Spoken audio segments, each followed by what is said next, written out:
अहम खबर दें कि पब्लिक अकाउंट कमेटी ने सुप्रीम कोर्ट के ऑडिट का हुक्म दे दिया है। कमेटी ने जजेस समेत तमाम सरकारी अफसरान को मिलने वाली सरकारी इमारात और प्लॉट्स की तफसीलात तलब कर ली हैं। इस पर मजीद तफसीलात जानेंगे डॉन न्यूज़ के नुमाइंदे नादिर गरमानी से। जी नादिर, बताइएगा मजीद क्या तफसीलात हैं?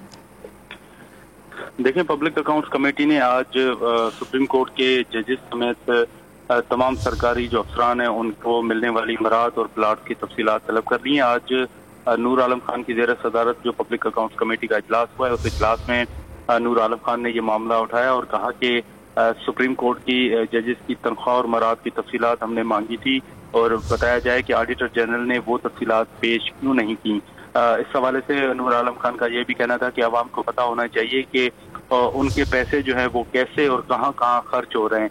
तो इसके साथ साथ जो अहम आज एक डायरेक्शन दी है पब्लिक अकाउंट्स कमेटी ने, वो ये दी है कि 1 माह के अंदर सुप्रीम कोर्ट का ऑडिट का हुक्म भी दिया गया है पब्लिक अकाउंट्स कमेटी की जानिब से। लेकिन जो एक इम्पोर्टेंट एक डायरेक्शन है वो ये है कि पब्लिक अकाउंट्स कमेटी ने ना सिर्फ सुप्रीम कोर्ट के जजेस बल्कि तमाम सरकारी अफसरान को मिलने वाली इमारात और प्लाट की तफसीलात तलब की हैं और 1 माह के अंदर ऑडिटर जनरल को हुक्म किया गया है कि वो तब ऑडिट करके और तमाम जो तफसीलात हैं वो पब्लिक अकाउंट्स कमेटी में पेश करे। बहुत शुक्रिया आपका नादिर।